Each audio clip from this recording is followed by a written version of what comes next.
그러나 책망할 것이 있나니 라는 제목으로 요한복음 강의 5번째를 시작하겠습니다. 이제 주님께서는 이제 버가모 교회의 사자에게 편지하라고 말씀하시면서 자신을 이제 소개하십니다. 좌우에 날선 검을 가지신이라고 자신을 소개하십니다. 계시록 1장에서도 사도 요한이 환상 가운데 본 주님의 모습 가운데 주님의 입에서 좌우에 날선 검이 나온다고 묘사되어 있는 것을 여러분 기억하실 것입니다. 이러한 주님의 모습은 무엇을 의미하겠습니까?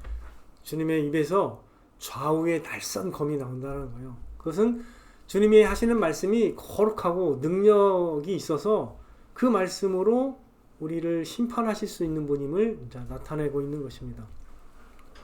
자, 이 버가모 교회에 대해서 잠깐 이제 지리적으로 살펴보면요. 버가모 교회는 여기 이제 잠깐 보시면 이렇게 돼 있어요. 제일 위에 있죠. 보이죠? 버가모 교회 가장 위에 있는 그 교회인데 에게해 해안으로 약 32km 내륙으로 들어온 곳에 위치해 있는 그 넓고 비옥한 그 평지의 언덕에 이제 건설이 되었는데요. 이 버가모 지역이 250년 이상 로마의 그 속주였던 이 소아시아의 수도 역할을 했습니다. 그러니까 250년 동안 수도 역할을 했다는 것은 꽤 큰 도시잖아요. 이 버가모 교회는 이 버가모 지역은 이교도들의 그 이방신인 아테나 그리고 아스클레피오스 그 다음에 여러분이 잘 아시는 디오니시오스라고 있죠. 술의 신 디오니시오스 그 다음에 제우스 등을 예배하는 중요한 그 종교 중심지였어요. 거기다가 가이사 시저라고 불려지는 그 옥타비아누스 있잖아요. 그 황제의 신전을 건축한 최초의 도시였고 그 다음에 그 시저가 4대인가가 이어지는데 그 가이사 숭배 종교의 그 중심지가 됐어요. 이 버가모가. 자, 그러므로 주님께서는 어떤 말씀을 하시냐면 보세요. 이제 그 뒤에 보시면은 주님께서 그 버가모 교회를 이렇게 표현해요. 13절에 내가 어디에 사는지를 내가 아노니 거기는 사탄의 권좌가 있는 데라. 사탄의 권좌. 제가 말씀드렸죠. 버가모에는 이방 신들의 그 이방 신들이 모여 있는 종교의 중심지가 되었다고 말씀드렸고 시저 가이사의 신전이 있었던 곳이라고 말씀을 드렸습니다. 그래서 주님이 이제 그렇게 표현하는 거예요. 사탄의 권좌가 있는 데라. 그러니까 막 이방 종교의 그 중심지고 또 황제 숭배가 되는 곳이고 하니까 주님이 그런 말씀을 하셨죠. 사탄의 권좌가 있는 곳이라고 이렇게 말씀을 하셨습니다.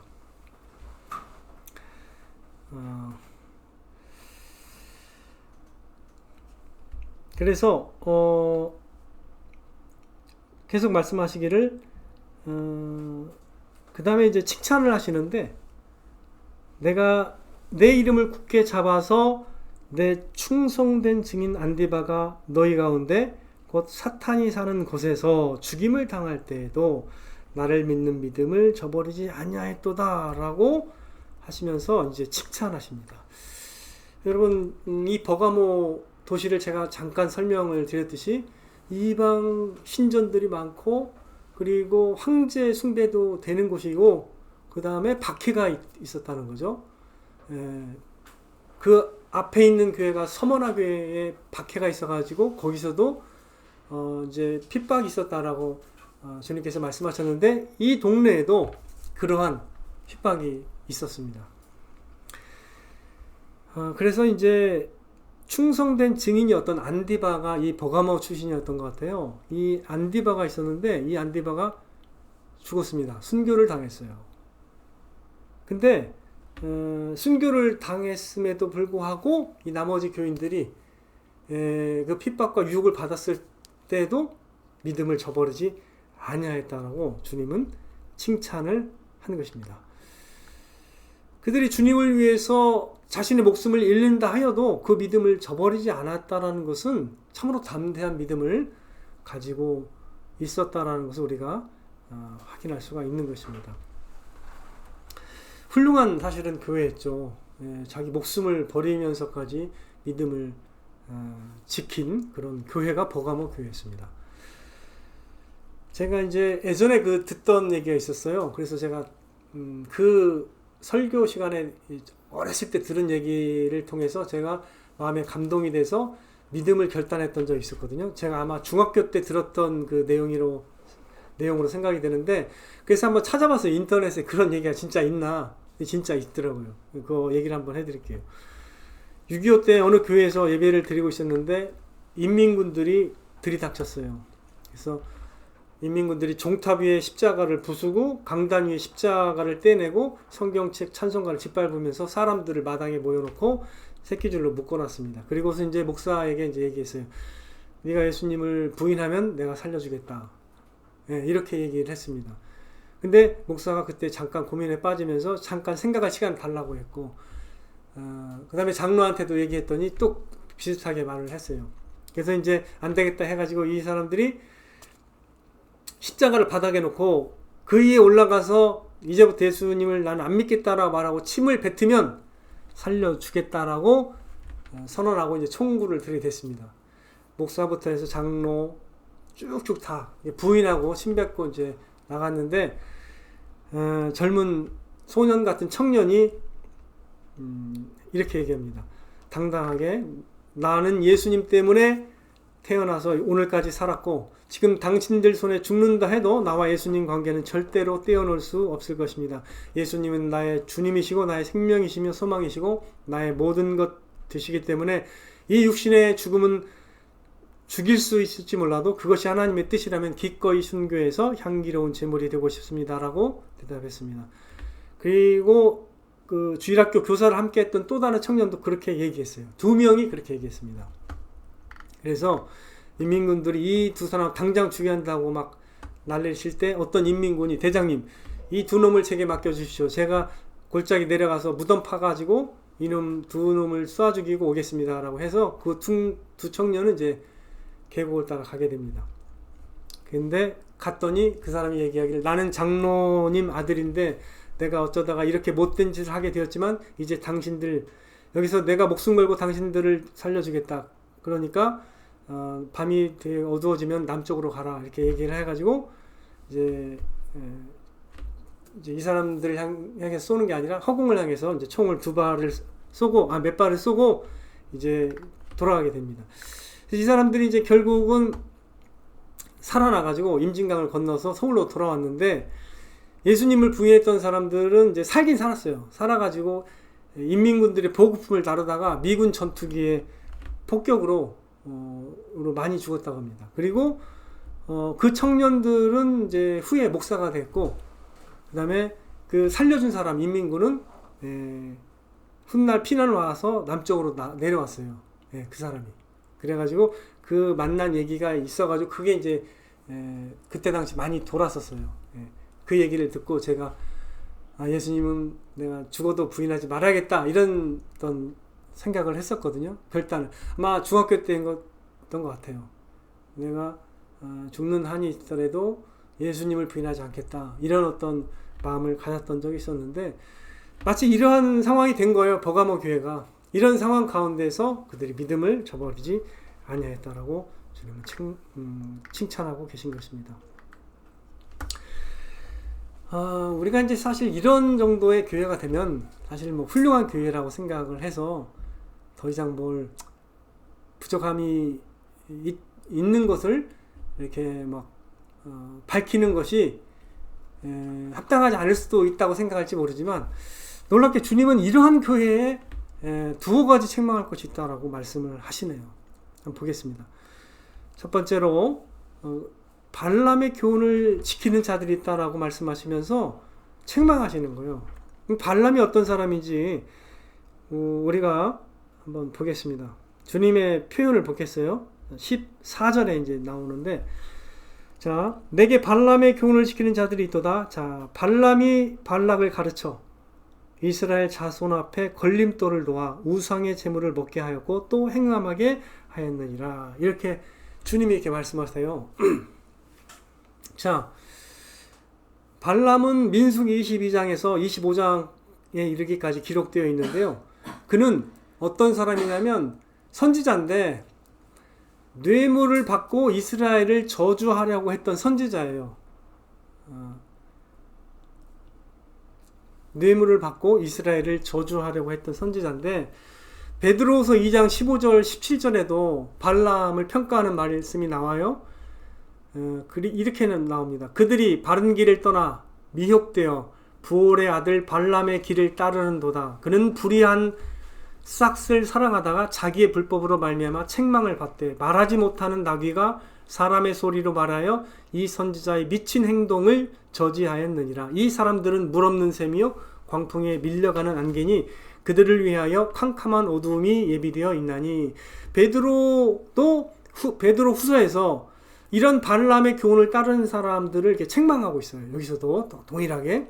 근데 베드로가 말하기를 이 사람이 불의의 삭을 사랑하다가 이렇게 표현합니다. 불의의 삭. 그러니까 세상을 사랑하기 때문에 그게 동기가 되어서 선지자 역할을 하는 거예요. 이해되시죠? 세상을 사랑해서 뭔가 이스라엘을 저주하도록 했던 그 요청에 순응했잖아요. 근데 하나님이 그렇게 하지 않으시고 오히려 축복을 하셨죠. 발람의 교훈이라는 것은 포인트가 이거예요. 세상을 사랑하고 섬기는 마음을 교묘히 끌어들이는 교훈을 의미하는 것입니다. 세상을 오히려 흡수하고 사랑하게끔 해서 세상과 연합하게 하는 것이 발람의 교훈이라는 거예요. 세상을 사랑하는 것이 동기가 되어 만들어진 교훈은 이 세상에 많이 있습니다. 그러므로 발람의 교훈은 교회를 세속화하는 교훈이라고도 말할 수 있을 것입니다.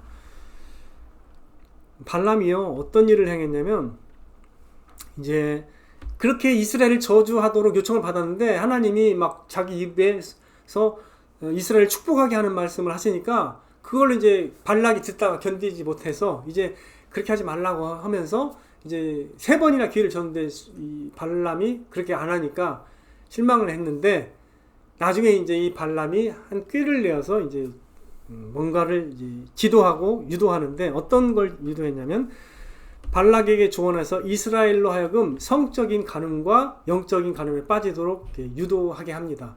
자신들의 신에게 제사할 때 모압 신에게 제사할 때 이스라엘을 초청하게 해요. 그래서 이스라엘 초청하고 거기에서 성적 간음을 범하게 하고 영적인 간음도 범하게 하는 것이죠. 동시에. 그래서 민수기 25장 1절에 3절 찾아보겠습니다. 한번 보세요. 민수기 25장 1절에 3절. 민수기 25장 1절에 3절 같이 보시면 민수기 25장 1절에 3절 네, 같이 읽겠습니다. 시작. 이스라엘이 시딤에 머물러 있더니 그 백성이 모압 여자들과 음행하기를 시작하니라. 그 여자들이 자기 신들에게 제사할 때에 이스라엘 백성을 청하매 백성이 먹고 그들의 신에게 절함으로 이스라엘이 바알 부올에게 가담한지라. 여호와께서 이스라엘에게 진노하시니라. 이게 바로 이제 발람이 이제 이스라엘을 저주하도록 이제 발락이 이제 요청하고 난 후에 그 일이 이제 일어난 거예요. 25장의 얘기가 그렇게 되는데, 그래서 민수기 31장 16절은 이걸 해석합니다. 이 사건을. 민수기 31장으로 가보세요. 민수기 31장 16절. 민수기 31장 16절. 자, 잠을 깨시고 민수기 31장 16절 시작. 보라, 이들이 발람의 꾀를 따라 이스라엘 자손을 부올의 사건에서 여호와 앞에 범죄하게 하여 여호와의 회중 가운데 연병이 일어나게 하였느니라. 이 발람의 꾀라고 표현하고 있죠. 발람이 실제로 이스라엘을 저주하지는 못했지만 이렇게 한번 해봐라 가지고 발락을 유도해가지고 발락이 그렇게 이스라엘을 처청하게 합니다. 은근히 오히려 그냥 친화 정책을 펴가지고 자신들의 문화에 이스라엘이 빠져들게 만들죠. 이게 세속화 교훈이에요. 이게 발람의 교훈이라는 건 달리 표현하면 교회를 세속화시키면 되는. 그러면 하나님의 이제 심판을 받고 저주를 받으니까 그걸 알고 발람이 그 일을 하도록 한 겁니다. 하나님이 제일 싫어하는 걸 하도록 한 거예요. 교만하게 하고 세상을 사랑하게 만들어서 하나님을 떠나게 만드는 거죠. 그 다음에 이제 이 15절에 보면 주님이 이렇게 말씀하십니다. 이와 같이 내게도 니골라당의 교훈을 지키는 자들이 있도다 라고 말씀하세요. 이제 발람의 교훈뿐 아니라 니골라당의 교훈을 지키는 자들도 있다라고 주님이 또 지적하고 책망하신다는 거죠. 사실 니골라당의 교훈이 무엇인지를 성경 자체에서는 알 수가 없어요. 왜냐하면 니골라라는 어떤 단어는 사도행전 6장 5절에 나와요. 7 집사 가운데 한 명이 니골라거든요. 근데 신학자들과 많은 사람들이 추정하기를 이 사람이 뭔가 나중에 잘못됐다라고 생각하고 있어요. 이 니골라가 이교도의 문화와 성적 방종에 대해서 포용하면서 영지주의적인 교훈을 가르치는 것으로 이게 거기까지는 대체로 공감을 하고 있거든요. 제가 봤을 때도 그게 맞는 것 같아요. 니골라 당이라는 것은 이교도의 문화에 관용적이고 또 성적 방종의 그 방종을 포용하면서 거기다 영지주의적 교훈까지 이게 포용하는 교훈을 던지고 있는 데가 니골라라는 거죠. 그래서 니골라에 대해서 이제 주님께서 책망하는 게 이 교회 말고 다른 교회도 있어요. 그죠? 다른 교회 니골라 당의 교훈을 받지 않았다라고 오히려 칭찬한 교회가 에베소예요. 그죠? 니골라 당의 교훈을 드러냈다라고 나와 있죠? 맞나요? 에베소에 나오죠? 그죠? 그러니까 니골라 당의 그 교훈이라는 게 그렇게 당시에 강력하게 있었던 것 같아요. 이방 문화에 굉장히 포용적이면서 그다음에 성적 방종도 포용하면서 영지주의적인 교훈을 가르치는 그런 어떤 복잡한 그 니골라당의 교훈이 퍼져 있었던 거죠.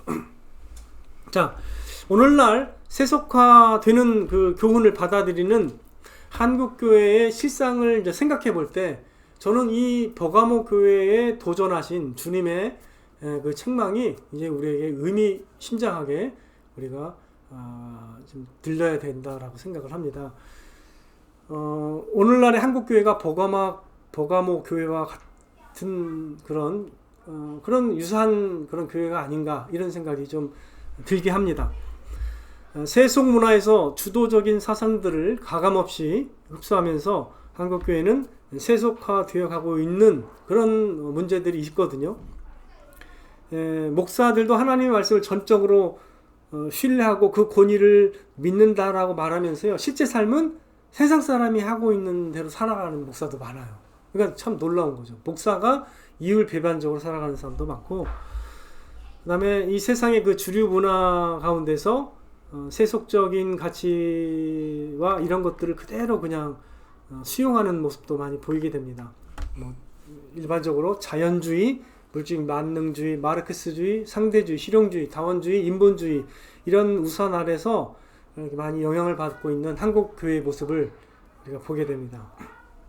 예를 들어보면 그거예요. 쉽게 예를 들면 인본주의화된 그 문화와 그 가치관이라는 것은 우리 삶 속에 많이 들어와 있거든요. 예를 들어서 교육과 특별히 문화적인 그 모든 담론에서 늘 기승전 자존감이거든요. 오늘날은 교육과 문화를 얘기하면 늘 그 기승전 자존감으로 끝나요. 그래서 자존감이라는 것은 거의 모든 사람에게 거부할 수 없고 수정할 수 없는 신조나 진리처럼 받아들여집니다. 자존감으로 모든 게 이제 정리가 되는 거예요.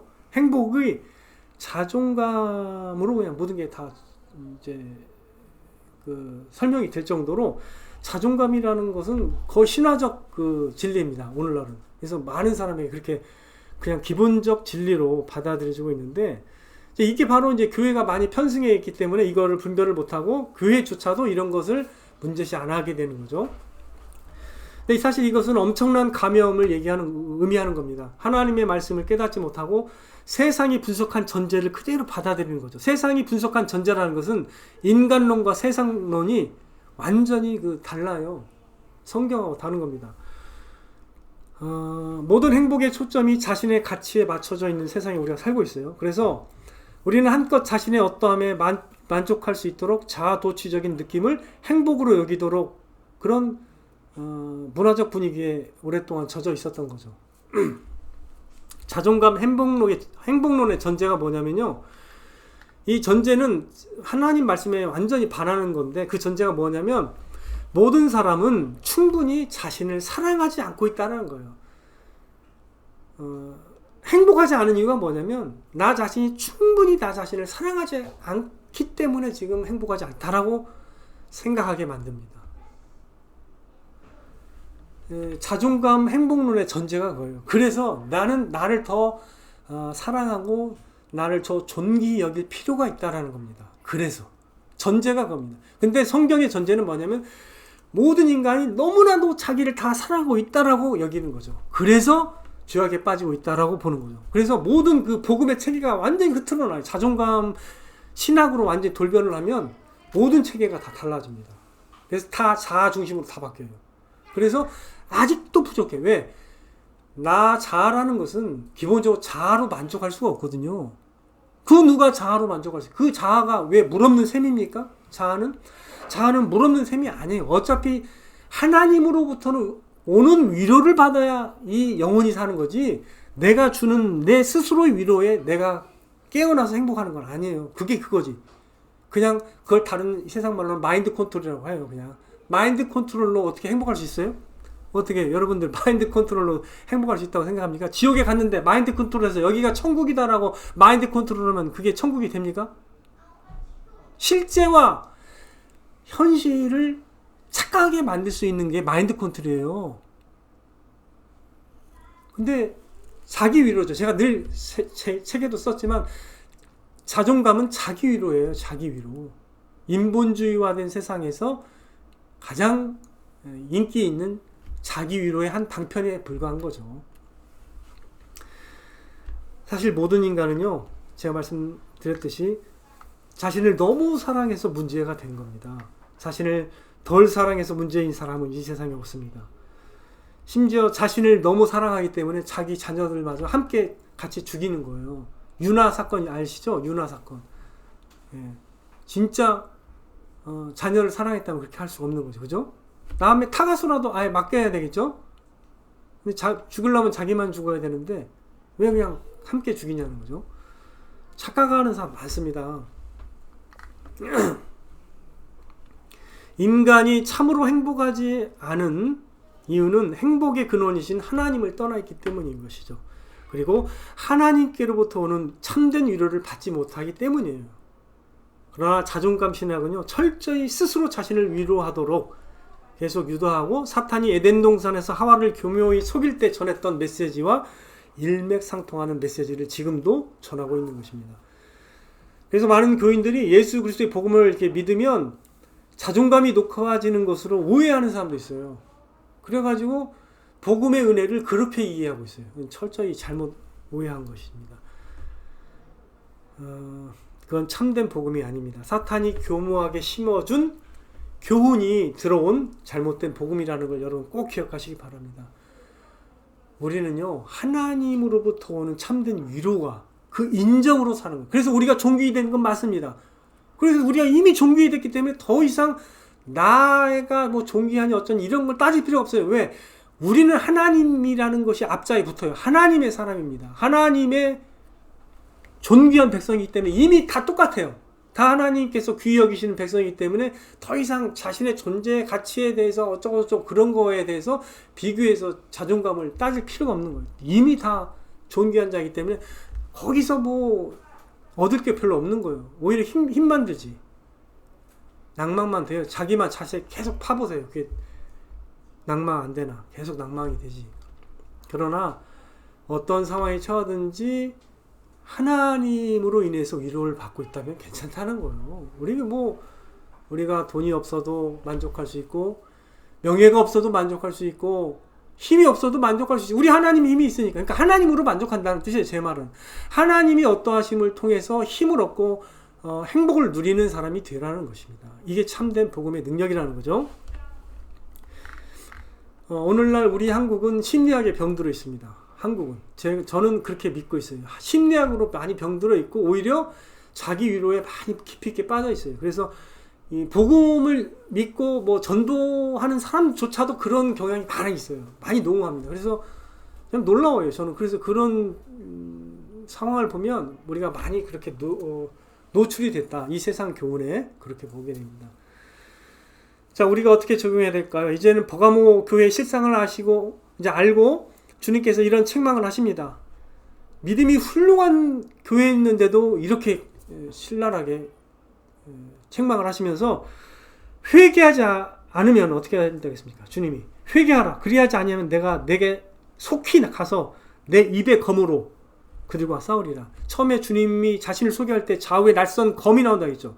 그 검으로 그들과 싸운다고 말씀하신 건 뭐예요? 그들에게 잘못된 걸 알리고 그들에게 심판하겠다 이런 뜻이죠.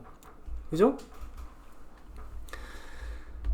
이제 우리는 겸손히 배울 수 있는 것이 무엇인지를 또 잘 배우는 시간이 됐으면 좋겠습니다.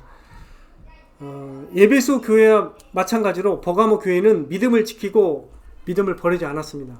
그러나 에베소 교회와는 다르게 발람의 교훈과 니골라당의 교훈을 지키는 자들이 있었어요. 이런 사람들을 허용했다는 거죠. 그러면 안 됩니다. 그들을 책망하세요. 책망하시고 회개하라고 도전하십니다. 그래서 그런 교훈들을 쳐내야 됩니다. 쳐내고 순전하게 하나님의 말씀을 지키고 순전한 복음을 끝까지 보존해야 하는 것입니다. 만일에 우리가 하나님의 말씀에 깨어있지 못하고 하나님의 말씀에 최종적인 권위를 두는 그 믿음을 끝까지 소유하지 못하면요, 우리도 세속화되고 인본주의화된 교훈에 요동하게 되어 있습니다. 원래 다 이게 요동하게 되어 있어요. 하나님의 말씀에 전적으로 헌신하지 않으면 어차피 다 요동하게 되어 있어요. 이런저런 모양으로 다 흘러가게 되어 있습니다. 물질주의로 갈 수도 있고, 또는 이제 성에 대한 그 관대한 관점으로 나아가게 될 수도 있고, 여러 가지가 풀리게 돼요. 인본주의로 가게 되면 다 풀리게 돼요. 왜냐면 다 문화의 그 흐름에 맞출 수밖에 없어요. 인본주의라는 것은 사람이 중심이 되다 보면 다 그 사람들이 말하는 거에 귀 기울이게 되는 것이죠. 다원주의가 되고 모든 걸 포용하게 되죠. 그래서 순전한 복음을 잃게 되는 것입니다. 우리는 이런 상황 가운데서 우리 자신과 우리 자녀들이 말씀으로 잘 무장될 수 있도록 힘써야 되리라고 믿습니다. 하나님의 말씀으로 흔들리지 않는 성경적 가치관과 세계관을 이렇게 형성할 필요가 있습니다. 그래야만 우리가 이 땅 가운데서 신앙을 지킬 뿐만 아니라 모든 면에서 이렇게 견고하게 설 수 있는 그런 성경적 세계관으로 든든히 설 수가 있는 것입니다. 이제 믿음은요, 달리 표현하면 성경적인 세계관으로 이렇게 무장되었다라고 말해도 괜찮아요. 제가 보는 종합적인 믿음은 그겁니다. 하나님의 말씀에 기초한 그 믿음이라는 것은 달리 표현하면 하나님의 말씀에 기초한 인식론을 가지고 있다는 뜻입니다. 하나님의 말씀에 기초한 세계관을 가지고 있다는 뜻이죠. 꼭 기억하시기 바랍니다. 하나님의 말씀으로 인간과 세상을 바로 이해하면서 성경적 세계관으로 무장되어서 끝까지 순전하게 복음을 보존하고 수호하는 그런 하나님의 은혜를 또 입는 삶을 살아가기를 주님의 이름으로 축원을 드립니다.